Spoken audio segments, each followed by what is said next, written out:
Champion হওয়ার আশা নিয়ে champions ট্রফিতে গ্রুপ পর্বেই বিদায় নিশ্চিত হয়ে যায় বাংলাদেশের। সর্বশেষ আসরে সেমিফাইনালে খেললেও এবার কোনো ম্যাচেই জয়ের দেখা পায়নি টিম টাইগার্স। টুর্নামেন্টটিতে ব্যাট হাতে ব্যর্থ ছিলেন মুশফিকুর রহিম।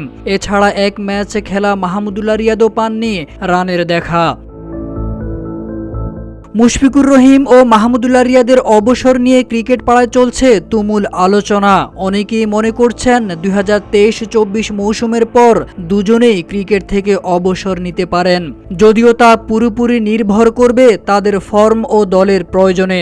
বয়সের কথা চিন্তা করলেও প্রশ্ন আসছে জাতীয় দলে এই অভিজ্ঞ দুই ক্রিকেটারের ভবিষ্যৎ নিয়ে। এদিকে মুশফিক মাহমুদুল্লাহর ভবিষ্যৎ নিয়ে তাদের উপরেই ছেড়ে দিতে বললেন বিসিবি পরিচালক আকরাম খান।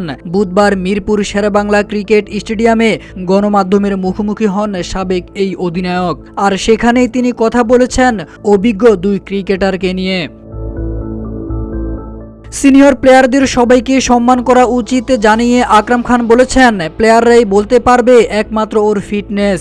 একটা খেলোয়াড়ই বুঝতে পারে তার ভবিষ্যৎ কি অবস্থা। সবকিছু মিলে আমাদের খেলোয়াড়দের উপর ছেড়ে দেওয়া উচিত, সিদ্ধান্তটাও ওরাই নিক।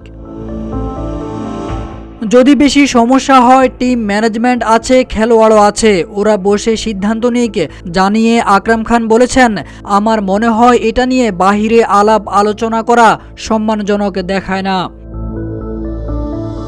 গত সোমবার বিসিবির বোর্ড মিটিং শেষে নাজমুল আবেদিন ফাহিমও মুশফিক মাহমুদুল্লাহকে নিয়ে প্রশ্নের মুখে পড়েছিলেন।